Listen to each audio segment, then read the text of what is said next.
Bismillahirrahmanirrahim. How are you, students? Hope you are fine. Alhamdulillah, I am also fine. Today in our online class, we'll discuss about the peace movement.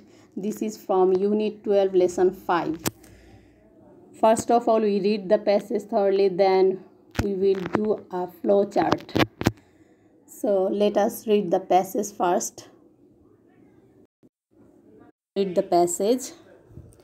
A peace movement is a social movement that seeks to achieve ideals such as the ending of a particular war or all wars, minimize interhuman violence in a particular place or type of situation, including ban of guns, and is often linked to the goal of achieving world peace. একটি শান্তি আন্দোলন হচ্ছে একটি সামাজিক আন্দোলন যা কিছু আদর্শ ও নীতি অর্জনে সচেষ্ট হয়, যেমন কোনো বিশেষ যুদ্ধের সমাপ্তি ঘটানো অথবা সব ধরনের যুদ্ধের সমাপ্তি ঘটানো, মিনিমাইজ মানে কমানো, মিনিমাইজ ইন্টারহিউম্যান ভায়োলেন্স মানুষের পারস্পরিক সহিংসতা কমানো, in a particular place or type of situation মানে কোনো একটা স্থানের বা কোনো একটা অবস্থার মানুষের পারস্পরিক সহিংসতা কমানো, ইনক্লুডিং ব্যান অফ গানস যার মধ্যে রয়েছে অস্ত্র নিষিদ্ধকরণ, এবং পৃথিবীর শান্তির লক্ষ্য অর্জনের সঙ্গে যা যুক্ত।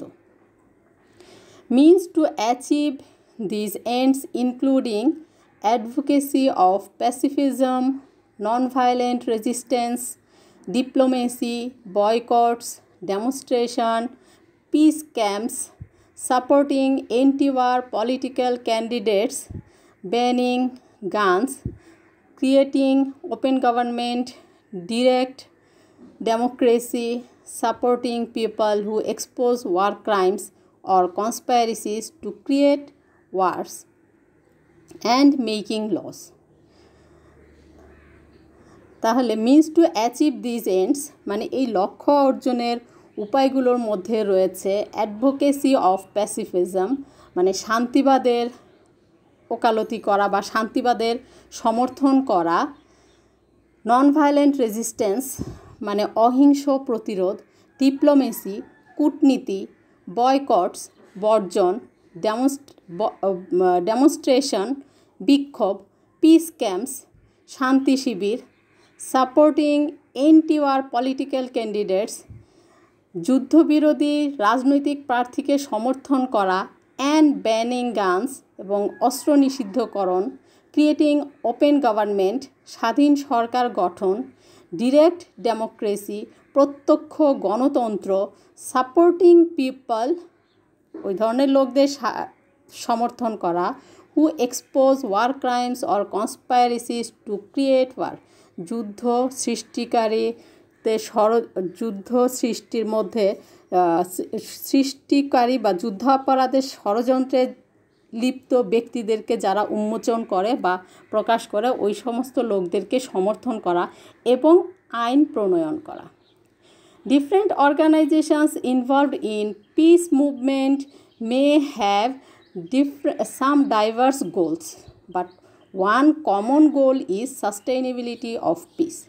বিভিন্ন শান্তি আন্দোলনের সঙ্গে যুক্ত বিভিন্ন সংস্থার লক্ষ্য বিভিন্ন থাকতে পারে, কিন্তু তাদের একটা সাধারণ লক্ষ্য হচ্ছে শান্তিকে বজায় রাখা। Peace movement is basically an all-encompassing anti-war movement. শান্তি আন্দোলন হচ্ছে মূলত একটি সর্বাত্মক যুদ্ধবিরোধী আন্দোলন। It is primarily characterized by a belief that human beings should not wage war on each other or engage in violent conflicts over language, race, natural resource, religion or ideology. এটি মূলত এই বিশ্বাস দ্বারা চিহ্নিত বা এই বিশ্বাস দ্বারা বলা যায় যে মানুষের একে অন্যের সাথে যুদ্ধে লিপ্ত হওয়া অথবা ভাষা, সম্প্রদায়, প্রাকৃতিক সম্পদ, ধর্ম বা আদর্শ বিষয়ে প্রবল দ্বন্দ্বে লিপ্ত হওয়া উচিত নয়।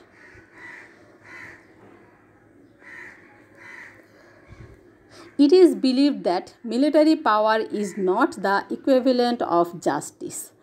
এটা বিশ্বাস করা হয় যে সামরিক শক্তি ন্যায় বিচারের সমকক্ষ নয়, ইকুইভ্যালেন্ট, সমকক্ষ।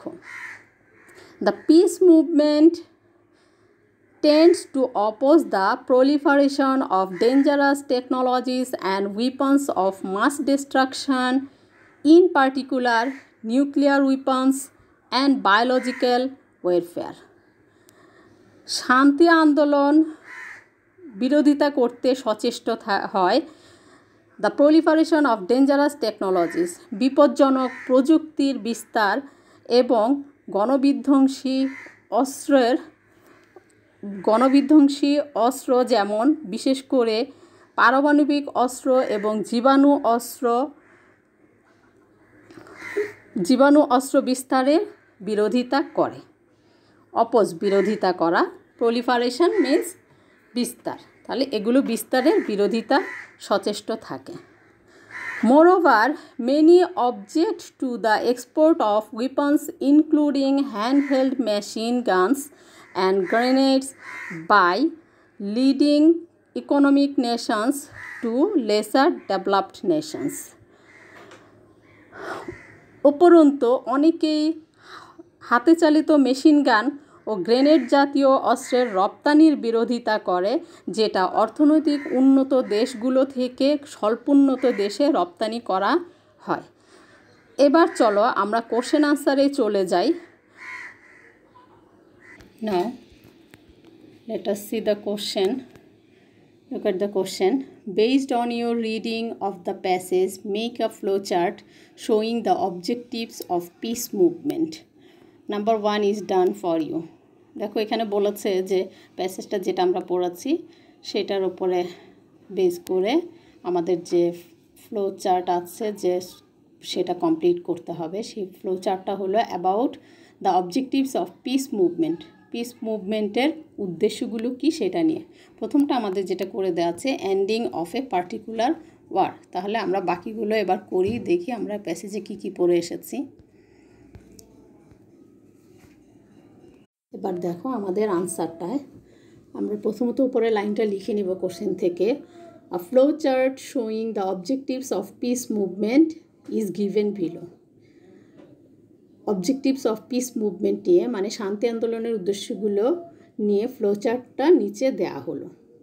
দেখো প্রথমটা আমাদের করে দেওয়া আছে ending of a particular war, একটি নির্দিষ্ট যুদ্ধের পরিসমাপ্তি ঘটানো। ওখানেই আমরা পেয়েছি মিনিমাইজ ইন্টারহিউম্যান ভায়োলেন্স, মানুষের পারস্পরিক সহিংসতা কমানো। ব্যানিং গানস, অস্ত্র নিষিদ্ধকরণ। অ্যাচিভিং ওয়ার্ল্ড পিস, বিশ্ব শান্তি অর্জন করা। স্টাবলিশিং জাস্টিস, সঠিক বিচার প্রতিষ্ঠা করা। 6 number opposing the proliferation of dangerous technologies and weapons, বিপজ্জনক প্রযুক্তি এবং অস্ত্রের বিস্তারে বিরোধিতা করা। আজকে এই পর্যন্তই। নেক্সট দিন আমরা অন্য কিছু নিয়ে আলোচনা করব। তোমরা এ ধরনেরই আরও ফ্লো চার্ট বাসায় প্র্যাকটিস করবে। Thank you students.